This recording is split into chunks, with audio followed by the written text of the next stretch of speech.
Guys, okay, first and foremost, let me just say that when it comes to NXT UK, I feel like it's a chore for me to review them. I feel like I'm having to review it out of obligation, and I don't want to do that. So when it comes to NXT UK, I'm only gonna review things that interest me personally. Like the reason why I can review Raw and SmackDown and why that does feel like it's a chore is because even though something may bore me on the show with the women, there's normally other storylines or something else going on that doesn't bore me. So that's why I can review those. But I don't want to constantly review the show and then I'm not putting in any thought into my review. So I'm only gonna do things that interest me, like for example, the women's tournament to crown the champion. If they do show that on the show, I will probably review that, but it'll just depend. Okay. Now, let's get into it. Raw women's segments. They recap Nikki versus Ronda, main eventing the first ever all women's pay per view and the pay per view as a whole. Um, it's still so emotional seeing it. It just gives me such amazing chills. Like seriously. Evolution was legit my favorite pay per view of the year, and that's saying something because I thought a lot of the pay per views this year were really good. Um, it really was a female WrestleMania for me. They showed a clip of Becky confronting Ronda on the red carpet after Evolution, and it's gonna be Becky versus Ronda at Survivor Series, which was expected. So I'm happy that they announced it on Monday, so that they can start building it up. Um, And then it's a 10-woman tag. Bailey, Sasha, Natalia, Lita, and Trish versus Mickey, Alicia, Liv, Sarah, and Ruby. Lita with the head scissors and DDT on Liv. Lita goes for a moonsault. Um, on Liv, Sarah and Ruby move her out the way. Bailey and Sasha with baseball slides to the Riot Squad, then cross bodies off the apron to the outside on Alicia and Alexa. Sasha and Trish do the boss hand gesture, and then a double elbow drop on Alicia. Trish with the head scissors off the top rope to Mickey. Then Sasha with the Luez press from the top rope to Mickey. Lita and Bailey hit double twist of fates on Ruby and Liv. And Bailey with the elbow drop on Ruby, and Lita with the Lita salt on Liv. And Natty and Lita do the heart attack on Alicia, and then Natalia with the sharpshooter on Alicia, and Team Legend and Hall of Famers win. Because that's what that team is. Let's be real here. They're all legends in their own right, and they're all going to be Hall of Famers probably. So yeah, really good match. I loved it. Some people feel like it was a step down, but in my opinion, just like in the Battle Royal where people thought it was gonna be a clusterfuck and wouldn't be entertaining, they made this work, and they made it to where it was a clusterfuck and it was very entertaining. So I don't feel like it was a step down, especially since the crowd was happy and involved, and into it the whole time. Um, Ember and Nia do a backstage promo setting up a match between them tonight.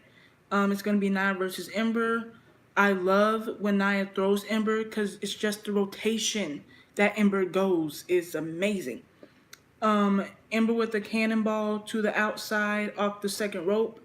Nia got the win with a leg drop because Tamina distracted Ember, and they stare off and Tamina leaves. As I said, I'm excited for this feud. I am. I'm excited as hell for this feud. And so yeah. And I'll talk more about Nia in my rumors and comments video on Friday.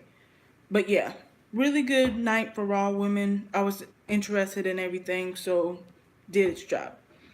SmackDown women's segments, they recap Becky versus Charlotte and show all the attention that it got. Honestly, they really did do a great job, and it was a great feud. and it was a great way to end the feud. I'm not gonna say it was the match of the year or anything like that because I don't think it's fair to compare stipulation matches to regular matches. So that's one thing. Another thing is I compare a lot of eras. So, like for example, if I was to compare stipulation matches, I would say that this match would be in my top 10 when it comes to WWE because we've seen, you know, Nikki versus Natty's Falls Count Anywhere. We've seen Mickey and not Mickey, Trish and Victoria's Chicago street fight. You know, we've seen Lita and Victoria's cage match. You know, like there's been multiple women's stipulation matches. Beth and Melina's I Quit match. We've seen multiple stipulation matches to where I don't think it's fair for me to say Becky versus Charlotte was a great match over all of those matches because not only are Becky and Charlotte allowed to do more, but they had training that those other women didn't have, and they were able to do things that that those other women weren't able to do. So I'm also not only judging the match, but I'm also judging by the eras and what they were able to do and what they weren't able to do. Because, for example, was Charlotte and Sasha's first main event match on Raw better than Trish and Lita's match quality wise? Yeah. But I like Trish and Lita overall because not only was the story more organic, you knew it was genuine, and because of how restricted they were, yet they were still able to put on a match that great. That's why I put that match above Sasha versus Charlotte, despite the fact that match quality wise, the Sasha and Charlotte might be better than Trish and Lita. You know, so I judge things differently than other people. But stipulation wise, definitely one of the best matches of the year, for sure.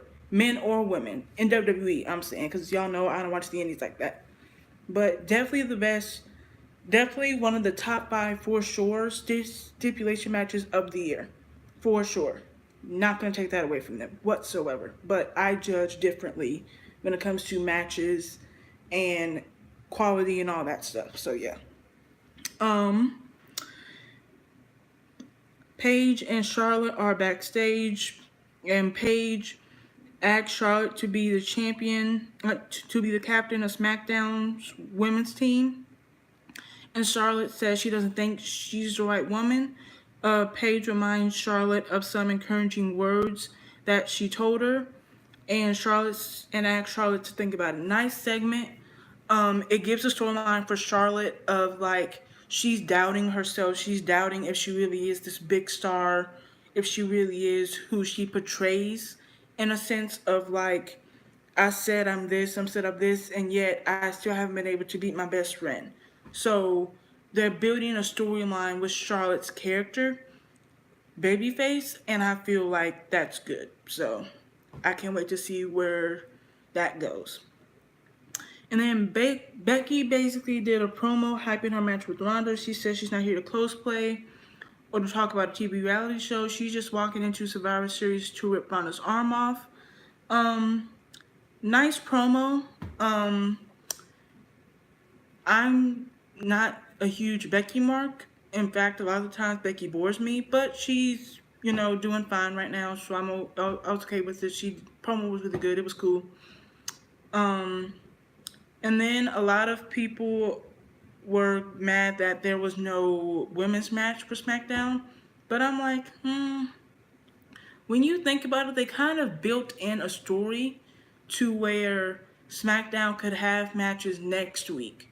Like with with Charlotte, they could do qualifying matches to be on the SmackDown women's team and things like that. You know, Becky can do a match to where she just wants to beat up someone and show Ronda that she's not going to go down easily, you know? So I feel like the matches on Raw had their purpose, and I feel like the stories and the segments on SmackDown had their purpose. So I feel like both did what they were supposed to do, and I feel like a lot of people want to complain just to complain. So It was a good week for the Raw. It was a good week overall for women. From last Monday to today, it was a good week overall for women. So, I will see you guys in my next video. Bye.